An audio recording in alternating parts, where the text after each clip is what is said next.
We have Here entered now. into the cosmic lounge. Purpose of these conversations is for us to just talk and express and share what is true for us, the things that are happening in our lives, the things we've experienced, the things that we've learned. Yeah. And it's just like a chill hangout, and also just everyone sharing what it is that makes them who they are. Today I have a beautiful, divine, radiant soul with me, my soul sister, Lucia and I, Bularda.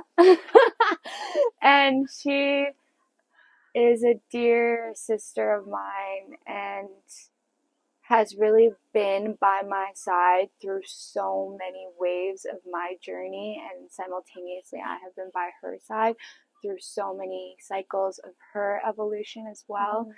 And we share a really special connection that goes so incredibly deep, that has its own waves of challenges and shadows and light, and it's so multi-dynamic. And she's also taught me so much about kindness and love and being open-hearted and caring and mindful and recycling and being a clean aesthetic girly and organics and just so much. So I'm so honored and excited to introduce you to my channel and to my cosmic lounge, and to have this time for us to basically do what we normally do, but on video. Literally. Wow. Yeah, thank you so much for the beautiful introduction. Wow. One thing about that's different between the two of us is every time she talks, I'm like, how do those words come into your brain? It's because she's a channel. I'm just a channel. It's an inside joke. And also it's like super inspiring for me because English is my third or fourth language. So yeah, thank you so much. I don't have as many multifaceted words to throw into the air right now. But yeah, I feel very blessed to be here with you and to be talking about this, because it's something we've talked about doing for so long. And yes, we do it all of the time. And it's so amusing because I do think oftentimes we'll like have a conversation and be like, oh, we should make a podcast about this. Like there's so many episodes. So maybe we'll have like our own mini series within the series that is her life, which is a very big series. We're on like season 7, I think, or something. Literally, I'm like, what season are we on? I don't know, but it's episode 5. Episode 5. Okay. Episode 5. Part 1. Before, as you know, I was debating between calling this series Cosmic Rebel. And so for me, Cosmic Rebel is this concept around, okay, we're just these divine beings that are choosing to not be the sheep that are following the masses. And so Rebel is about doing your own thing, really choosing to be a freedom thinker and choose for yourself the life that you want. But then simultaneously, it's like doing that while showing up in your radiance and your ecstasy and your joy and your love. And so I guess I'll ask you, what do you feel like makes you a cosmic rebel in that sense? Thank you for the question. That is a very good question. There's so many ways I feel like this can go, so I'm gonna try to stay on topic and not like go 1,000 ways. Let it flow, girl. There's no rules. I believe. Well, I guess I'll start a little bit to talk about like my background. So I'm Romanian. My parents grew up during communism, so they grew up in a regime that was very strict, very like structured. There was no freedom whatsoever, freedom of speech, freedom of walking on the street, like freedom of, they had no freedom. They would wait in line to like get one bottle of milk a week, and if they didn't line up at 5 a.m., they just wouldn't have milk for the week. So I think just coming from the background of a country that was communist and a family that immigrated from that country that worked so hard from the get-go to just provide me and my brother a better life, I think that from a very young age put a little bit of the responsibility on my shoulders of I need or I desire or I want, because I think all of those can be interchangeable for myself, and to do something big and to do something different. And also, along with that, simultaneously being an immigrant caused me to never feel like I would fit in ever, anywhere. I was always so confused, literally so confused. I'm an Enneagram 4, if anyone knows about that. Enneagram 4s are the people that just so badly desire to just get along or fit in with humans, especially growing up when our conditioning is happening. And then as you grow and start breaking your conditioning, if you're lucky enough to get there, you desire to be completely unique and have nothing to do with everything else. So I feel like that's what I align with so much. So it's kind of like when I was a child, I didn't care about anything. So right now, like being a cosmic rebel is like realigning with my inner child and realigning with that and really pushing myself outside of my comfort zone to do the things that my parents were never able to do, my family was never able to do, my grandparents were never able to do, but fought for their lives in order for me to get here and be able to experience different things, if that makes sense. Mm-hmm. And also part of it is like, yeah, consistent exploration and just trying to treat everyone how I would like to be treated with deep unconditional love, which sometimes has caused me to feel very disconnected from being on this earth because I've always had very deep unconditional love for humans and seen humans for their souls, which is something I'm working on, is seeing people for their human bodies and their human actions versus just their souls. However, I still love that part about myself and the compassion that comes along with that. So I guess it's aligning those two things, and it's just like a never ending journey of figuring it out. Mm-hmm. Yeah. Yeah, it's like, okay, we see all the limitation that was put upon our parents, our ancestors, and so for us, we want to break that cycle, and our path to exploring all these things that they didn't have access to is that reclamation for ourselves and then for our lineage as well. Yeah. That's what's been feeling really alive for me, of having my mom here with me at the lake, because right now we are in San Marcos in Guatemala at Lake Atipan, beautiful portal, and yeah, it's been really special to and I know for you too, because your parents also came to Tulum. Yeah. So it's been Oh my gosh. fascinating Yeah. to introduce our parents and invite them into our realms and Mm-hmm. share some healing, some experiences, and just generally the openness of people that's so different, and the way that people really express themselves. For sure. And not just doing that to show them like, hey, this is what we're up to, but also like, this could also be your reality as well.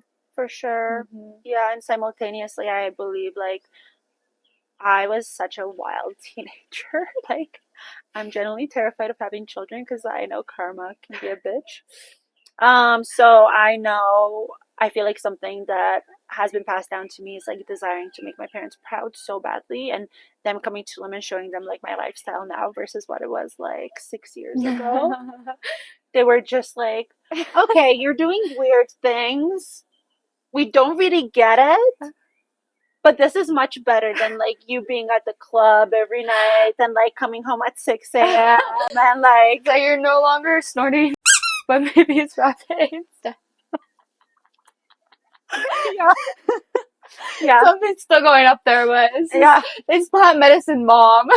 yeah, plant medicine mom, which is so funny. I do, yeah. So it's just very fascinating, like living this life versus the life that I was like living before, and even the like like I feel like I just switched my mindset between like before it was very like I just want to do anything and everything, like saying yes to anything and everything, and now just being much more selective and just being really focused on like what is my desire on this earth. And Intention. yeah, just intention, and yeah, being really focused on that and letting go of what society feels towards us, for myself at least, you know, like especially when I travel and I go into like cities and I'm like, people think it's so interesting because even now, even though I'm like in this like hippie dippy community, it's still, I still don't feel like I fit in oftentimes, but now I find it amusing because I'm just like, whatever, like I'm just living life and I'm just doing it. So One thing that I wanted to speak about with you, Mm-hmm. you talked about before many times, is our relationship and how people view our sisterhood and our connection, and then also maybe like what people think on the outside looking in versus what is true for Mm-hmm. us Mm-hmm. internally in this container that we've created. And it's been a like a roller coaster, just like any Mm-hmm. just like any deep, intimate, true, long-term relationship, whether Mm-hmm. it's romantic or not. You're gonna have these huge waves and cycles that Yeah. basically shitstorms that you're gonna have to navigate. And I think that for Yeah. me, you are the first person in my adult life that I actually under like committed to weathering the storm with through Mm-hmm. that, because before that I had a lot of different uh, female relationships in my life, but whenever it got to a point of like a growth pain, let's say, normally that connection would end. Yeah. And so with us, there's been many points where our relationship ending has been on the table, but we've Mm-hmm. always chosen to come and step together. And sometimes it's been you initiating that, or sometimes it's been me initiating that. For And at sure. different phases, it's been a different, yeah, energy of how this transformation or this I guess like shadow Work. needs to be transmuted. Mm-hmm.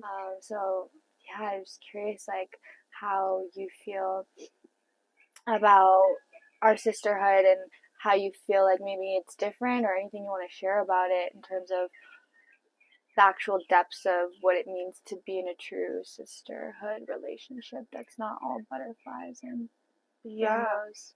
Yeah. So I love everything you just said Mm-hmm. and that question, or that invitation, I guess. There's so many friendships and like relationships that I've encountered where people act like they're perfect when they're together or online, and they're never honest ever about the truth of it, or they are perfect but it's so fake and they're Mm-hmm. consistently just like shitting on each other and actually not truthful about it. And I think with our friendship it's just been so fascinating because there's been so many intense changes for both of us. Like we're both Oh at shit. such different stages of our lives. Like, you know, like she's kind of like entered her 20s when I met her. And I was going through my Saturn return and going towards entering my 30s. So that right there is already so different. You know, like I've lived 10 more years than her, definitely lived a lot crazier lives than her at some points for sure. She's a much calmer human than I am. Well, I used to be. And yeah, like I think that right there is such a big change, but and not so that's a shift. The other shift was we met through COVID, which is just like a big like international like earth Reset. planetary Yeah. reset Yeah. overall, which in a lot of people's cases it brought a lot of consciousness into their lives and awareness and desire for healing, on a global level, desire for spirituality, or whatever you might call it, connection to God, or whatever you may call him.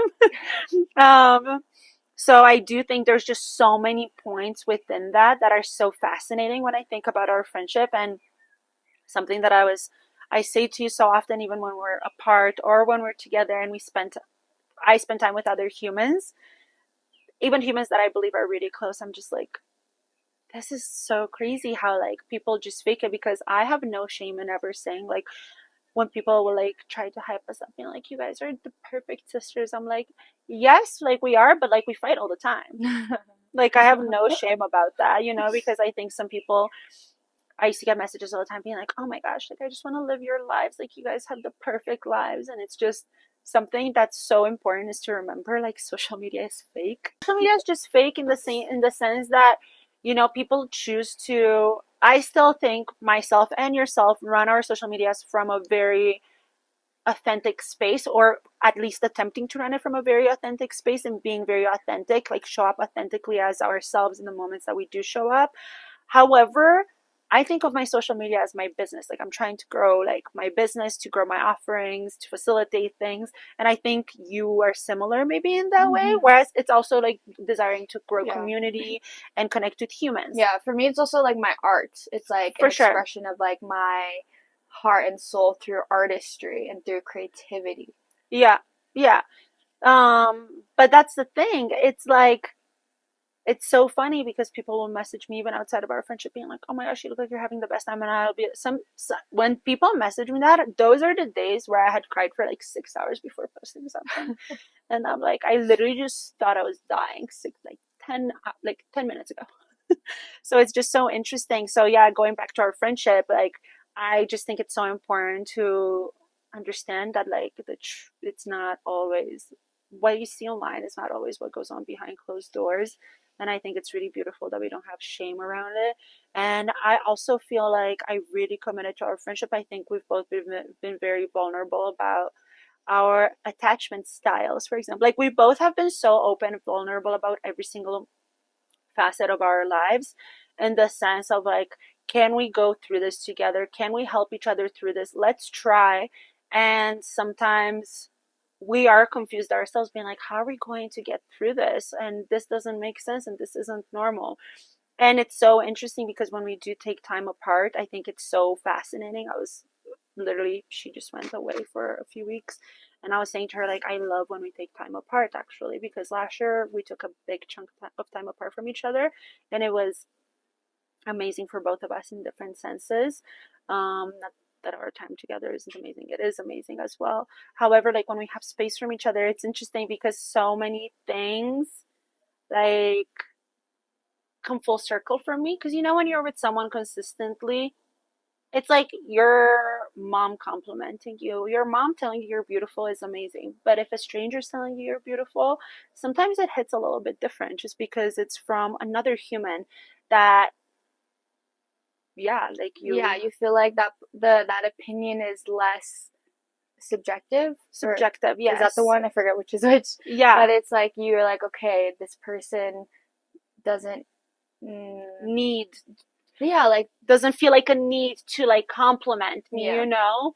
And yeah, and I think like whenever you have space from anything, that's where the expansion can occur. yeah, It's like yeah, like when you're so close to something, there's mm-hmm, no room for the growth to occur yeah, because you're so within the bubble of the experience. It's mm-hmm, actually taking a step away a lot of the times, in not just friendship situations, but like most situations. It's like when mm-hmm, you can actually have more of that hindsight or that bird's eye view mm-hmm, or that like outside perspective looking in, that's mm-hmm, usually when the expansion or shift can occur yeah, when you have a bit more space. So yeah, I do feel like these moments that we have apart from each other allows us to come more into ourselves. mm-hmm, And so that when we come back together, we can have more appreciation for sure. or more clarity or just like Clarity, yeah, more that's what like I would say. ease so Mm-hmm. that we can fully love each other without so much of the pain or like of the shadow overshadowing the light. Yeah. And something about us as well is if people follow astrology, I my south node is her north node and vice versa, meaning that your south node is like your past lives and like kind of the personality you had in a past life, and your north node is your current life that you're growing in through into your like future and your current life. So my past life is what she's kind of growing into and vice versa. So we are so opposite, like we are so opposite, like literally yin and yang when you look at our charts. However, as we're growing, it's so interesting because things make more and more sense. And like as I said, she's a little bit younger, so it's super fascinating as well when there's things that I talk about that don't fully like hit the spot, and then she's been away and she comes back and tells me all these things, and I'm like, oh, so all the things we did talk about are now hitting the spot, basically. You know what I mean? Because again, space I feel like allows the person to gain more clarity and Yeah, more awareness when they have introspection from different experiences for sure. versus repeat experiences with the same person that sometimes you just lose sight of Yeah. the fact that it's like of what the whole What thing the lesson is. is, yeah. Yeah, what the lesson is. How do you feel like this space impacts you or helps you, serves you? The space. Yeah. Yeah, so I feel like so before I had like a very traumatic upbringing in the sense with like within friendships in the sense that myself, like a lot of people, I said I was an Enneagram 4, so I never quite fit in. When I lived in Europe, I was living in a really big city, very fancy lifestyle, and then moved to Canada, which was the complete opposite. Like, went into more poverty with my family, like, very confusing for myself as a child, even though at the time I didn't fully understand what was happening. And it confused me. Like in Europe, I just naturally had all these friends that I grew up with. Whereas, you move schools, you're moving cities, you're like learning a new language, learning a new culture. There's so many factors of trying to fit in. So my whole life, I felt like so misunderstood. And so when we became friends, I actually was so scared to actually become close with her. Like I was so terrified. My other really close friend was with me, and I expressed to him, I'm so scared of becoming friends with this person because I just don't trust people. Most people like think they want to be my friends, but then they get to know me and they don't desire to be my friend because of external conditionings and judgments and whatever else comes in the way of a connection. And so when we have space from each other, like, so when we became friends, I felt very protected by her because she knew so much about me from the get-go. And you are quite protective of me, I would say. Like, I feel very protected in like so many different environments and spaces. So yeah, I feel like getting a space from each other because since we've met, we've kind of been together. Like, Like COVID, and then we we like lived worked together, we together. worked together, we traveled together. And then we moved, even though we moved away from each other, we lived across the street from each other. So like we were Yeah. still together all of the It was so time. fun. Yeah, it's so fun and it's amazing. However, when you're going through healing, but there's one thing that doesn't change in your life, sometimes it's hard to see sight of the changes. So getting that space away from each other actually has helped me to see like where the changes have happened because I was able to actually have less, not that I was forced, but it forced me to connect with other humans, which I was so fearful Mm. about before our friendship, even when we became friends. And while we were friends, I kind of was like so scared. So I was like, okay, like she's protecting me, like she's like not as my shield, but like she's Yeah. protecting me. So then when the shield wasn't there, I was like, okay, I have to face these fears. Like, what am I gonna do? Just like not speak to anyone? Like this is Yeah. wild. Like blocking yourself from further new connections. Yeah. Yeah. So then I just became friends with so many other people and just understood myself on another level. And just it really helped me see kind of like the progress I've made over the last few years, you know? What do you think is something within? I'm gonna ask you like two last questions. Mm-hmm. First, what do you think is something within our relationship that has shifted or transformed the most, or not necessarily the most, but something really like deep that you feel like has shifted from the beginning until now? Our independence. Yeah, I feel like when so I grew up being really, really hyper independent, which you did as well. And I feel like when we became friends, I became more attached to you. I had more avoidant attachment with you because I never really had like an actual true friend who actually was honest about who they were. And I didn't have to double question about what they were saying, being like, oh, like what they're saying, they're going to say something different to someone else about the same thing kind of thing. Um, so that's what changed a lot, like the secure attachment and just feeling like, yeah, it just really helped me with secure attachment, I would say. And that's something that's just changed overall for me because I'm just not like if we don't see each other for a year, I'm like, that's okay. Like, not that that's okay. Like, I'm like, I don't care, but I like, it's okay. Like, I know we're gonna see each other again because of how deeply connected we are. Whereas before, because of my past and the extreme situations where I had been really mentally bullied, I would always just make peace with the fact that I probably would never see those people again. And oftentimes I would run away. Like, I would move different cities, move different workspaces, move different provinces, like different situations like that. Yeah. Whereas here, it's like Sitting in the discomfort sitting in the and just discomfort. knowing that even if that fire, that discomfort, that pain, that hurt is coming up, that doesn't mean that this connection is gonna go away. Yeah. I think, yeah. And for me, yeah, for me, that was one of the biggest things too. It's like Mm-hmm. learning about avoidant attachment to begin with. Mm-hmm. Thank you to my therapist. Yeah, so it's my therapist. Shout out Lauren. Yeah. Um, yeah, and like learning about avoidant and anxious attachment styles and how those play out, why they're a thing, and then like you constantly being the mirror showing me, okay, like this is an avoidant pattern, this is an avoidant pattern. Mm-hmm. And then maybe like, oh, this is what that is. Oh, this is like that deep like pain. I feel like I'm dying inside. I want to run away, but no, I just need to sit with it. And then now it's like, even yesterday we had like a more like not heated, but like vulnerable conversation.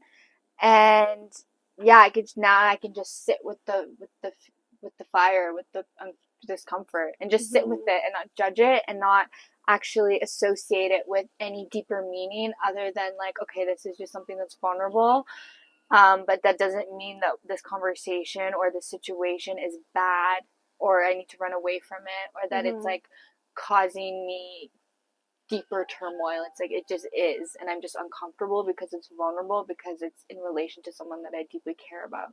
And so like that's been such a big shift, because I used to really take on like other people's emotions and then be like, okay, internalize that as like, okay, I'm like this or they're like this because I'm feeling this pain. It's like, no, the pain can just exist and we don't have to necessarily label it as like me being this type of person or them being this type of person. And that's been something that's been really beautiful. And then now I can take that and take it into all my other relationships. And like when things come up with other people, I'm like, same practice. I'm like, okay, I feel jealousy, I feel anxiety, I feel this, but it's not necessarily, I'm not gonna like create this whole story around why it's happening. I'm just gonna notice that it's there, but then allow what is to continue to unfold and just trust like, okay, everything's in divine flow.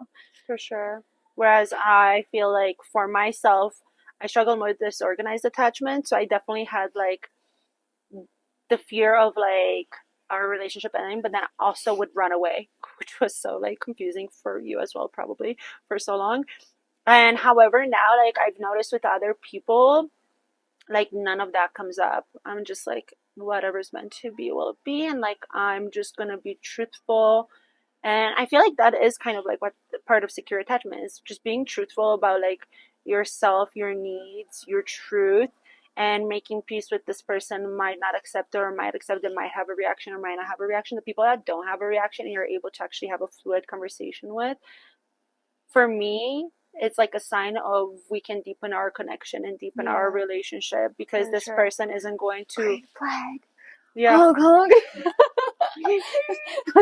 yeah, because I think with avoidance is like, and that is I think Yeah, you something saying that this is like actually giving me some like great insight right now. also like people with avoidant, my thing as well, like I'm European, so I've always been taught to be extremely honest. However, I feel like in our society in North America, People are more passive. people are extremely passive. People are extremely avoidant. They come from divorced families, so people have a deep fear of either getting yelled at or punished or being abandoned. So there's a lot of disorganized attachment, avoidant, like all of the attachment styles, you know? However, I've always just desired for people to be honest about what was going on. So with her, I've always told her, like, I will never be upset if you text me saying, hey, I need space. Just communicate with me so I understand what's going on. Yeah. Because if That's I don't something I had understand, to learn.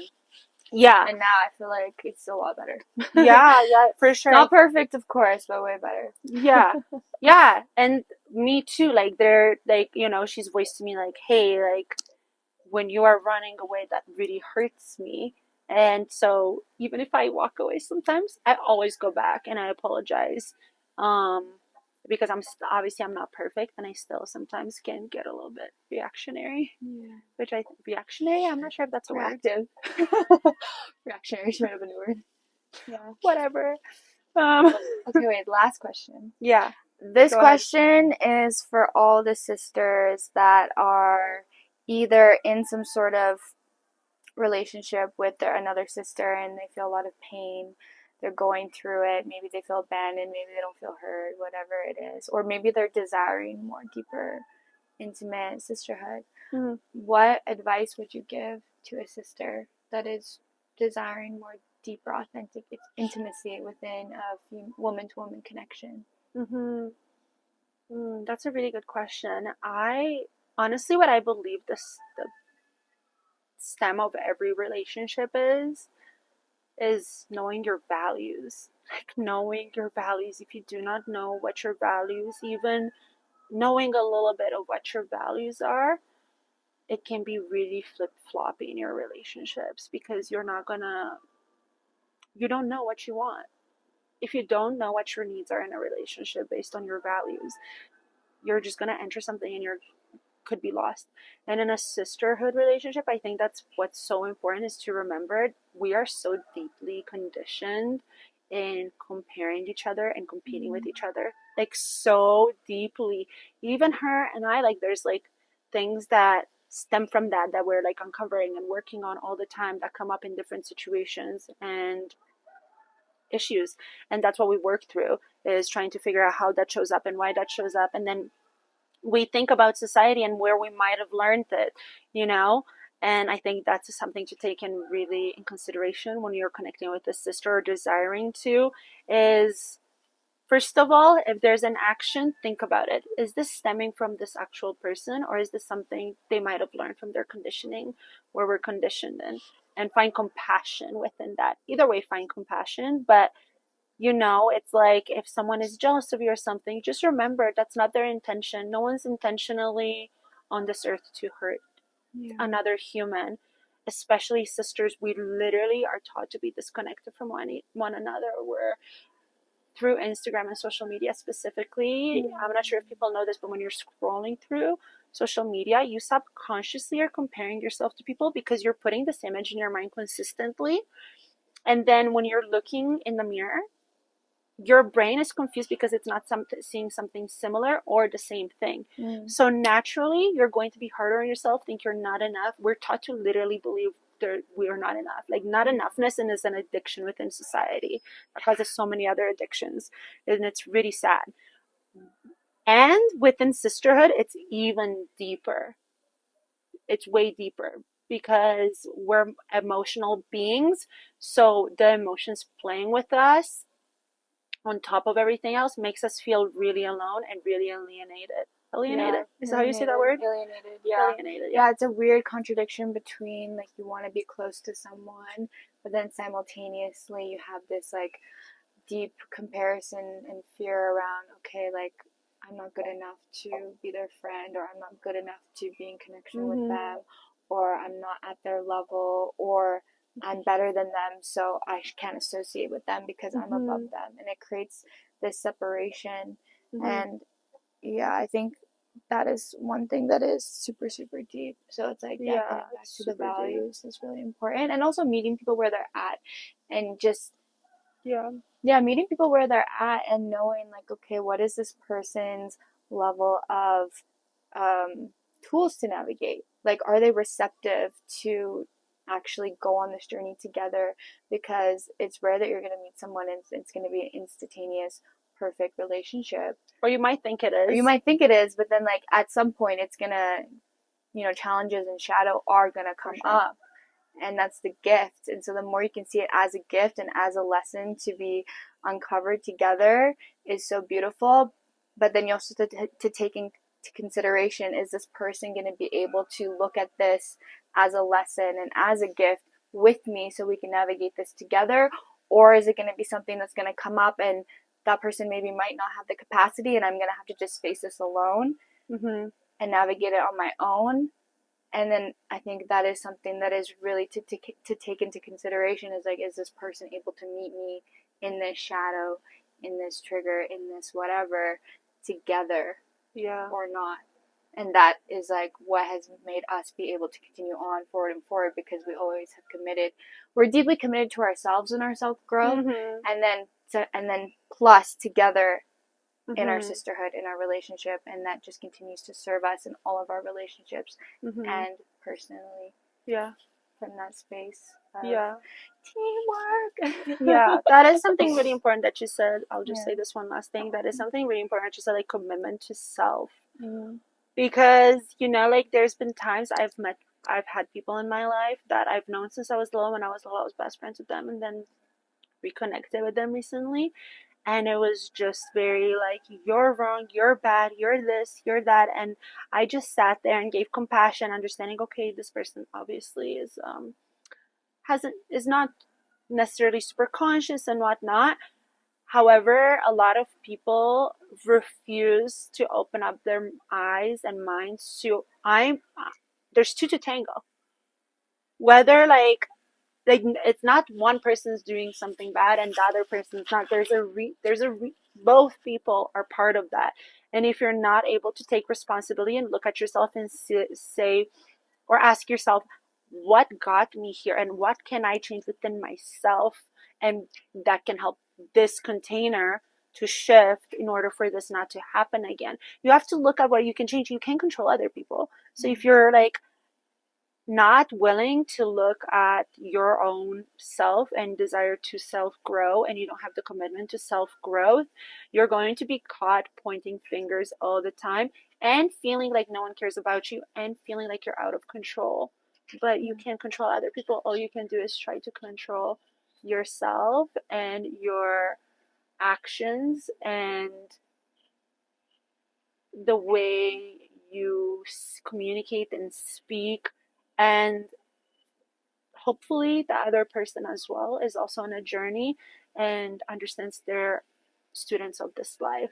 Yeah. And you're gonna get it wrong, not once, not twice, many, many, many times. Nothing's perfect, and eventually you're just going to have to learn. Like this dog has walked into the house 1,000 times and just eats things, and I just accept you're a homeless dog who's hungry. It's not your fault. Yeah. Our closest relationships are our greatest mirrors. For sure. Yeah. Thank you so much for sharing this conversation with me, Mm-hmm. for being here with me, for loving me, for accepting me, for always speaking truth and not being afraid to unmask the shadows and call them out. You're like the shadow slayer, I swear. It's really intense though, because people think I'm like the bad guy, and I'm like, no, I accept your shadows. Yeah. I'm just speaking them out loud. Yeah, sometimes. Sometimes She's sometimes. I'm like, okay, right. Yeah. Thank you so much for inviting me on, and I know we're gonna have lots of episodes because I feel like we have so much to say. Yeah, this was just episode 1 of this of Lulive container. Yeah. Thank you so much for listening, for joining in, for being here with us.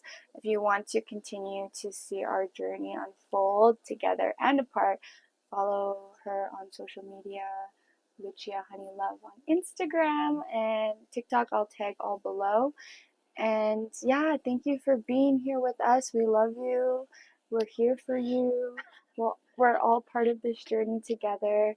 And just continue to show up in truth and just lead with your heart. Whenever your body wants to, or your mind wants to take you into the mind, into your pain, just remember to breathe and breathe into your heart. Allow it to soften and respond from that place.